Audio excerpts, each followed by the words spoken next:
Assalamualaikum and good morning to all of you students. How are you all? Hope so that you are good and fine by the grace of Almighty Allah Subhanahu wa Ta'ala. Myself, Mr. Vidya Gahar, your science teacher. Well, student, you all are aware of the prevailing situation of COVID-19 and you know that the government has decided to close the school, but your school has decided to resume your online classes once again. So, welcome back to your online classes. Well, we will start our lecture from today.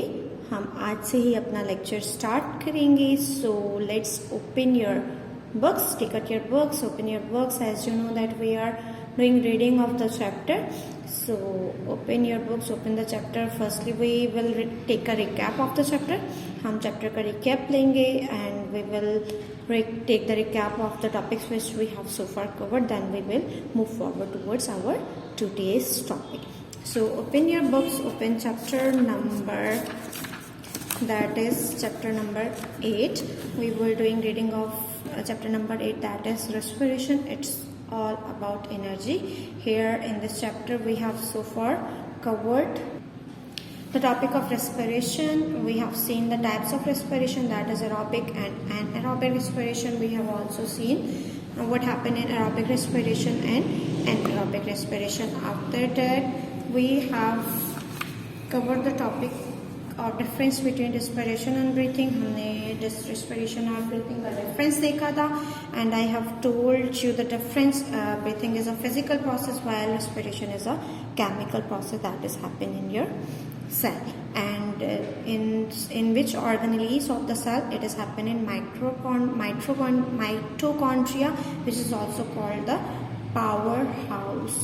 Okay, powerhouse भी कहा जाता है mitochondria का. और we have also seen that mitochondria cells are most of the mitochondria cells are present in your muscles में as compare to other part of the body. Your muscles contain more mitochondria as compared to other body parts because they have to release large amount of energy quickly for movement, because आपकी muscles जो हैं आपके movement में help करती हैं. So muscles को quickly energy की ज़रूरत होती है फॉर मूवमेंट में. Okay, then we have also seen energy without oxygen. Anaerobically energy आपको मिलती है and we have seen the work of anaerobic respiration किस तरह वर्क करती है. आपका ग्लूकोज किस में चेंज होता है, लैक्टिक एसिड में चेंज होता है. We have seen the equation here and after that we have solved this exercise in your copy. हमने ये क्वेश्चन आंसर आपकी कॉपी में किए थे. Now we will start our today's topic, that is energy without oxygen in plants. Plants के अंदर energy without oxygen. देखिए, oxygen is mandatory. Oxygen mandatory है, लाजमी है. But what happen when the oxygen is lacking? क्या होगा? How do plant get energy? In the plant कैसे energy लेंगे in the absence of energy? देखिए, पूरा प्रोसेस आपका फोटोसिंथेसिस का. अब आप कहेंगे प्लांट्स क्या करते हैं? प्लांट कंज्यूम करते हैं कार्बन डाइऑक्साइड. ओके, प्लांट तो कार्बन डाइऑक्साइड करते हैं, बट आप किस तरह आपके प्लांट्स यूज़ करते हैं ऑक्सीजन को? आपके रूट्स जो हैं, आप देखिए ना, आप अपनी सॉइल को बिल्कुल क्या करते हैं, खोदते हैं ना, बिल्कुल लाइट करते हैं ताकि आपकी सॉइल को वाटर मिनरल्स एलिमेंट मिले. तो आपकी जब सॉइल को आप खोदते हैं प्लांट्स के इर्द गिर्द, ट्रीज के इर्द गिर्द, गार्डनिंग में आप अपनी सॉइल को नर्म करते हैं तो उसमें स्पेसेस बन जाते हैं. स्पेसेस में ऑक्सीजन कैप्चर होती है और ऑक्सीजन को कौन यूज़ करता है? प्लांट रूट्स यूज़ करते हैं. ठीक है, वरना अगर वो लॉक्ड हो जाएंगे, यानी कि प्लांट जब सॉइल जम जाएगी, वाटर लॉक्ड हो जाएगा, सॉइल लॉक्ड हो जाएगी, सॉरी वाटर लॉक्ड सॉइल हो जाएगी ना, तो वो तब क्या होगा? तो रूट्स जो हैं वो ऑक्सीजन कंज्यूम करती हैं. प्लांट की रूट्स, नॉट लीव्स. लीव्स आपके कार्बन डाइऑक्साइड को एब्जॉर्ब करते हैं with the help of chemical that is called chloroplast. आपके प्लांट ग्रीन कलर का पिगमेंट होता है उसमें, जो आपकी सनलाइट को एब्जॉर्ब करता है और उसके साथ साथ आपके कार्बन डाइऑक्साइड जो है स्टोमेटा के थ्रू आपकी लीव्स में एंटर होते हैं और आपकी जो प्लांट हैं आपके वो फोटोसिंथेसिस को प्रोसेस करते हैं. Okay, now let's start the topic. I am gonna read. मैं रीडिंग करने लगी हूँ. What you have to do, you have to listen and look carefully in your books. Make it understand कीजिए. If you got any problem, अगर कोई भी problem आती है, do ask me in the comment section में आप comment करके पूछ सकते हैं कोई भी क्वेरी हो, ठीक है. अदरवाइज जब आप कॉपीज सबमिट करवाएंगे तो आप स्कूल भी आ सकते हैं, मतलब एक दो बच्चा जिसको प्रॉब्लम हो या फिर अपना क्वेश्चन क्वेरी की फॉर्म में सेंड कर सकते हैं. I will give you the answer. Okay. Plant cells like animal cells की तरह प्लांट सेल्स कैन रेस्पायर, सांस लेता है, एनारोबिकली यानी कि without in the absence of oxygen if they need to, अगर उसे ज़रूरत हो. However, ताहम plants do not produce lactic acid, पर plants lactic acid produce नहीं करते. देखिए आपके जो एनिमल्स हैं या आपकी जो मसल्स थी वो in the absence of oxygen, जब उसे प्रॉपर क्वांटिटी ऑफ ऑक्सीजन नहीं मिलती तो आपकी किसमें लैक्टिक एसिड में चेंज होती है, ठीक है. आपकी ब्रेक डाउन होकर glucose lactic acid and carbon dioxide वगैरह बनाती है. बट आपके प्लांट्स में क्या होता है, दे मेक इथानॉल बनाते हैं एंड कार्बन डाइऑक्साइड इंस्टेड, यानी कि लैक्टिक एसिड की जगह इथानॉल प्रोड्यूस करते हैं कौन, plants. Anaerobically respiration in plants can be summarised like this, यानी कि समरी फॉर्म में, इक्वेशन फॉर्म में हम किस तरह लिख सकते हैं. आपका ग्लूकोज है, ब्रेक डाउन हो रहा है in the absence of oxygen, किसमें, इथानॉल और कार्बन डाइऑक्साइड, और क्या रिलीज कर रहा है, एनर्जी रिलीज कर रहा है. The roots of plants living in waterlogged soil have to use an anaerobic respiration, यानी कि इन प्लांट्स की वो रूट्स जो किस में रहती हैं, वाटरलॉग्ड सॉइल में रहती हैं, जहाँ पर ऑक्सीजन अवेलेबल नहीं होती, वो क्या करते हैं, कौन सी रेस्पिरेशन यूज़ करते हैं, एनारोबिक रेस्पिरेशन यूज़ करते हैं. अदरवाइज द प्लांट डाई, नहीं तो प्लांट क्या हो जाएगा, डाई आउट हो जाएगा, मर जाएगा. However, the plant must return to aerobic respiration before the level of ethanol in the cells becomes too high and kills the plant.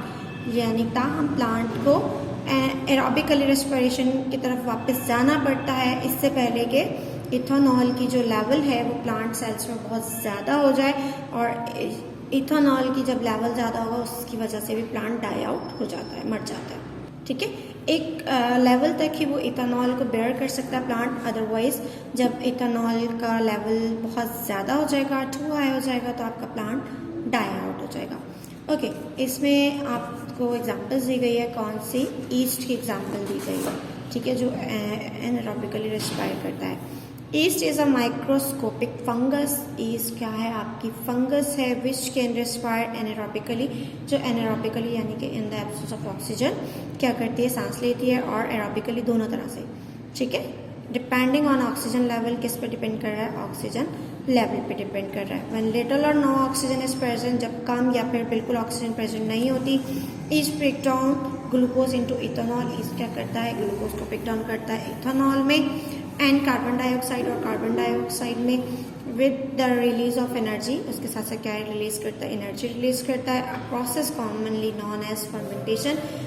इस प्रोसेस को क्या कहते हैं, फर्मेंटेशन का प्रोसेस कहा जाता है. खमीर जो बनाते हैं आप, आपकी पिज़्ज़ा की डो में ईस्ट डलता है, ठीक है, तो आप उसमें लगाते हो तो आपका फर्मेंट हो जाता है, आपका जो डो है वो फर्मेंट हो जाता है. Yeast uses the energy to live.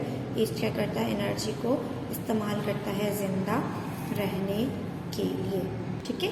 East आपका क्या है, माइक्रोस्कोपिक फंगस है ये, ठीक है, हार्मफुल नहीं है, आप इसे अपने फूड प्रोडक्ट्स में यूज़ करते हो. देखिए फंगस के डिफरेंट टाइप्स होते हैं, कुछ हार्मफुल होते हैं, कुछ आपके हार्मफुल नहीं होते, तो इट इज़ नॉट हार्मफुल, ठीक है. Okay, now come on page number 101.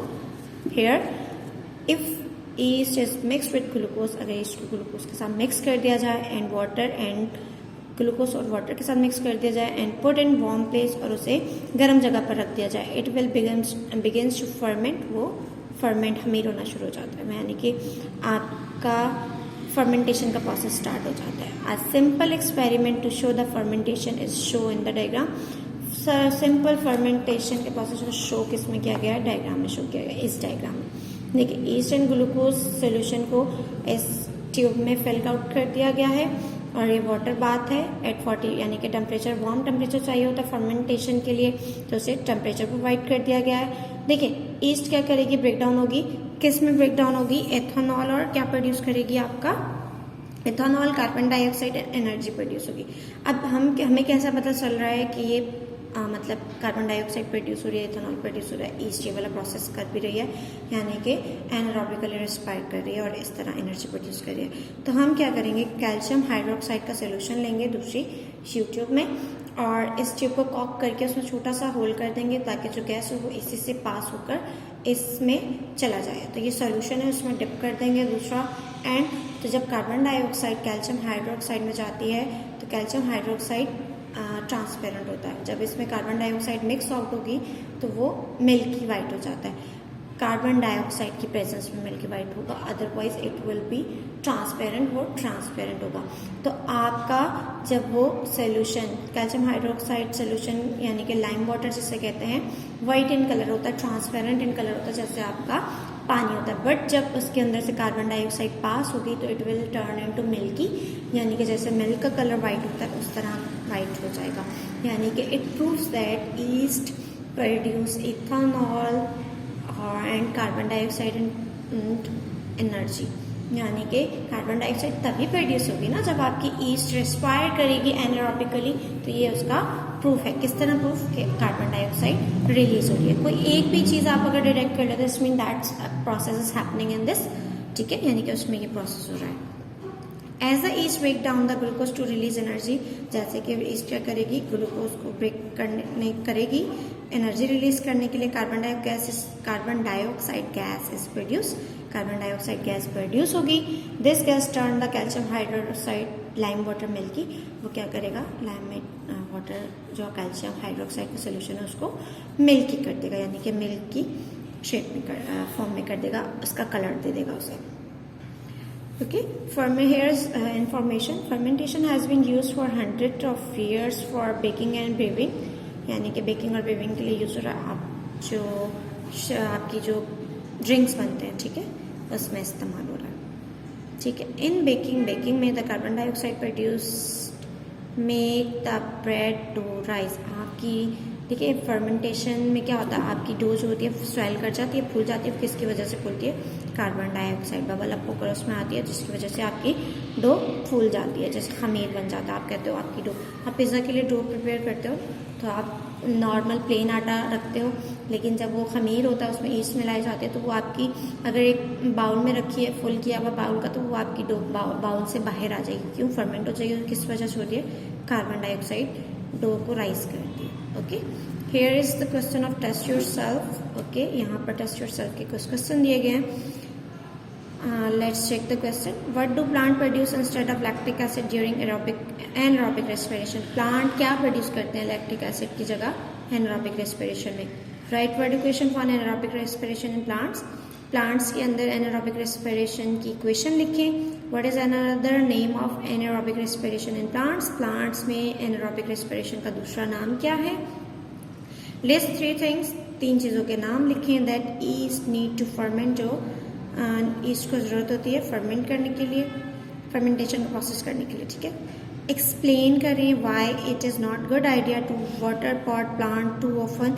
ये एक अच्छा आइडिया क्यों नहीं है कि प्लांट जो है उसके पॉट को, उसके गमले को ज़्यादा पानी दिया जाए। Number 6, yogurt contains living bacteria. Yogurt में, दही में लिविंग बैक्टीरिया होते हैं। Bacterias are also capable of anaerobic respiration. Bacteria भी एनारोबिक रेस्पिरेशन करने के काबिल होते हैं। If a sealed carton of yogurt is left for a long time, अगर एक बॉक्स है, ठीक है, कार्टून है योगर्ट का या एक बॉक्स है, अगर उसे लंबे अरसे तक, वो सील्ड है और उसे लंबे अरसे तक छोड़ दिया जाए, द लिड बल्जेस अप, उसकी जो लिड है वो फूल जाएगी। Suggest why this happen, suggest करें ये क्यों होता है। These are the question related to the topic of energy with oxygen. Okay, in plants इससे रिलेटेड है। You have to find out the answer. Answers is present in this topic. आपके ये आंसर्स इस टॉपिक में present है। What you have to do, you have to solve this, find out the answer of these question and write down the answer of this question in your rough copy, ठीक है। in the next video, जब मैं next video बनाऊंगी, next lecture दूंगी आपको, next lecture में ये topic पहले आप लोगों से इसके आंसर डिस्कस करूंगी, then I will move further. Okay, उसके बाद मैं आगे मूव करूंगी, ठीक है। Now I am going to start another topic, that is breathing. As I have told you that breathing is a physical process. It is a process of taking exchange of gases with the surrounding environment. It is physical process. Your lungs and your nose are involved in this. Breathing take place in the lungs. Breathing कहाँ होती है? lungs में होती है, and is simply a way of getting oxygen into the body. और ये सादा सा तरीका है ऑक्सीजन को अपनी बॉडी में लेके जाने का, and carbon dioxide out of it, और कार्बन डाइऑक्साइड को बाहर लेकर आने का. कार्बन डाइऑक्साइड डेफिनेटली आपके प्रोसेस, केमिकल प्रोसेस के जरिए आपकी कार्बन डाइऑक्साइड बनती है. ठीक है. Blood carries oxygen. ब्लड क्या लेके जाता है? Oxygen from the lungs, lungs से टू द सेल्स, सेल्स तक लेके जाता है, and carbon dioxide from the cells back to the lungs. और रेस्पिरेशन के प्रोसेस के नतीजे में जो आपकी केमिकल प्रोसेस है, आपके सेल्स में कार्बन डाइऑक्साइड बनती है, उससे ब्लड क्या करता है? ऑक्सीजन उसको प्रोवाइड करता है और कार्बन डाइऑक्साइड वापस लेकर आता है लंग्स में, और वो आपकी नोज के जरिए बाहर निकल जाती है. कार्बन डाइऑक्साइड अगेन एयर के थ्रू आपकी ऑक्सीजन जाती है. Here next is the structure of the lungs. We will see the structure of lungs. Lungs का स्ट्रक्चर देखेंगे, फेफड़ों का स्ट्रक्चर देखेंगे, and we will also see how it works. हम ये भी देखेंगे कैसे वर्क करता है.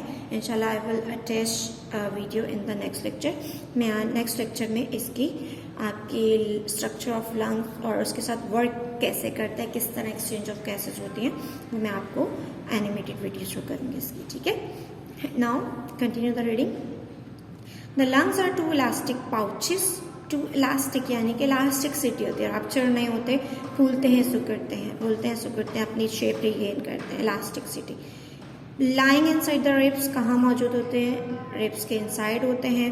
दे are connected to the air outside the body. किससे कनेक्ट होते हैं? Air outside the body by the windpipe. और ट्रैकिया, विंड पाइप और ट्रैकिया के जरिए ये आपकी आउटसाइड द बॉडी. देखिए आप सांस लेते हो नाक से, लंग्स का जो पाइप होता है वो क्या कहलाता है? ट्रैकिया कहलाता है. Here is the diagram. हमारे पास डायग्राम भी है, देखिए. ठीक है. हियर देखिए आपके लंग्स है, यहाँ से अटैच हो गए. This is your trachea. Outside attach है, वो क्या है? Trachea. This open into the back of the mouth. कहाँ ओपन होता है आपका ट्रैकिया? आपके माउथ की बैक साइड पर, एंड नोज और नोज की. ठीक है. इसीलिए आपका अगर नाक बंद हो तो आप मुंह से सांस ले सकते हो. The trachea divides into two smaller tube. आपका ट्रैकिया दो स्मॉलर ट्यूब्स में डिवाइड होता है, जिसे क्या कहा जाता है? ब्रोंकियाई. ओके. मैं यहाँ पर डायग्राम बनाती हूँ. देखिए आपका ट्रैकिया होगा, वो आगे से डिवाइड होगा टू ट्यूब्स में, जिसे आप ब्रोंकियाई कहते हैं. ठीक है. और ट्रैकिया पे यूं लाइंस होंगी. ठीक है. विंड पाइप भी कहते हैं इसे. One of these goes into each lungs. दोनों क्या है? एक एक लंग्स में जाते हैं, यानी कि इस तरह. I am not good at drawing. ठीक है. यहाँ पे मैं आपको रफली समझा रही हूँ, इतनी ज़्यादा गुड ड्राइंग नहीं है मेरी. ओके. हियर देखिए आपका ट्रैकिया आपके किस में एंटर हो रहा है? आपके ब्रोंकियाई में डिवाइड हो रहा है. ब्रोंकियाई किस में एंटर हो रहा है? आपके ईच लंग एक एक लंग्स में जा रहे हैं. ठीक है. Further okay, before dividing further into smaller tubes called bronchioles. One of these goes into each lung before divided further into smaller tubes called bronchi. यानी कि ये जो है मजीद फर्दर डिवाइड होते हैं. डिवाइड होने से पहले पहले ये आपके लंग्स में ऐड हो जाते हैं. ठीक है. ब्रोंकियाई. कौन? ब्रोंकियाई किस में डिवाइड हो रहा है? ब्रोंक्यूल्स में. Got it? मैं डायग्राम बना रही हूँ ताकि आपको समझ आए. This is your trachea divide हो रहा है टू में, और फर्दर डिवाइड होने से पहले ये लंग्स में एंटर हो रहा है, और लंग्स में जाके मजीद ब्रोंकियाई किस में डिवाइड हो रहे हैं? ब्रोंक्यूल्स में. ठीक है. After get more branching the tubes end in tiny. Okay. मजीद डिवाइड और ब्रांच होने के बाद the tubes end in tiny thin walled air sacs called alveoli. Okay. ये किस पे एंड होते हैं? ट्यूब जो आपके मजीद डिवाइड होने के बाद छोटे छोटे सैक्स, थैले, छोटे छोटे सैक्स पर डिवाइड होंगे, जिसे क्या कहा जाता है? एल्विलाई कहा जाता है. Okay. Lining of the air passage are two types of cell. Lining of the air passage are two types of the cell, यानी कि two types of cell present होते हैं. One type is covered with tiny hair called cilia. एक cells में क्या होते हैं, वो कवर्ड होते हैं हेयर टाइप स्ट्रक्चर, ठीक है, प्रोजेक्शन लाइक स्ट्रक्चर, जिसे सीलिया कहा जाता है। The other produces a sticky liquid called mucus, और दूसरे सेल्स क्या प्रोड्यूस करते हैं, म्यूकस प्रोड्यूस करते हैं, स्मॉल डस्ट पार्टिकल्स। ओके, क्या करते हैं, and bacteria stick to the mucus. Mucus क्या करता है, आपके डस्ट पार्टिकल्स आपके नोज एयर के जरिए आपके जब नोज में एंटर होते हैं, ठीक है, तो आपके जो आपके ट्रैकिया से पास आउट हो रहे थे, तो जो सेल्स हैं वहाँ पर कुछ सेल्स क्या प्रोड्यूस करते हैं, सीलिया बनाते हैं, कुछ म्यूकस प्रोड्यूस करते हैं। म्यूकस का क्या काम है, वो स्मॉल डस्ट पार्टिकल्स और बैक्टीरिया जो एंटर होते हैं उसे स्टिक कर लेता है, ठीक है। The cilia beat to carry the mucus up to the back of the mouth where it is swallowed. दोबारा क्या करता है, वो सीलिया जो है फिंगर लाइक प्रोजेक्शन होते हैं, वो वापस उसे पुश करता है, बीट करता है, मार यानी कि पुश करता है, जो कैरी द म्यूकस यानी उस म्यूकस को पुश करता है जिसमें वो बैक्टीरिया और डस्ट पार्टिकल होते हैं, बैक टू द माउथ, दोबारा माउथ में आ जाते हैं, वेयर इट इज स्वेलोड, जहाँ उसे स्वेलो कर लिया जाता है। वहाँ से अगर आपकी फूड में एंटर होकर अगर आपके स्टमक में जा रहा है तो वहाँ HCl मौजूद होता है जो वो अनवांटेड बैक्टीरियाज को मार देता है, ठीक है। Okay students, here we have completed the topic of structure of lungs, जहाँ हमने स्ट्रक्चर ऑफ लंग्स सीख लिया कि स्ट्रक्चर क्या है लंग्स का, और वो किस तरह ट्रैकिया और ट्रैकिया ब्रोंकियाई में, ब्रोंक्यूल्स में, और ब्रोंक्यूल्स एंड होती है अल्वियोलाई में। हमने ये भी देखा कि 2 टाइप्स ऑफ सेल प्रेजेंट होते हैं, एक सीलिया और एक म्यूकस। और फर्दर वर्किंग इंशाल्लाह we will see the further working in next lecture. Till then अपना बहुत सारा ख्याल रखिए, और जो मैंने आपको टास्क दिया है kindly do completed by yourself, खुद ट्राई करें इसे कंप्लीट करने के इंशाल्लाह in the next video we will discuss these answer first. पहले हम ये डिस्कस करेंगे and then we will take the recap लेंगे, एंड इसी टॉपिक को हम कंटिन्यू करेंगे फर्दर वर्किंग क्या है। इंशाल्लाह we will meet in next video. Till then अपना बहुत सारा ख्याल रखिएगा। फी अमान अल्लाह।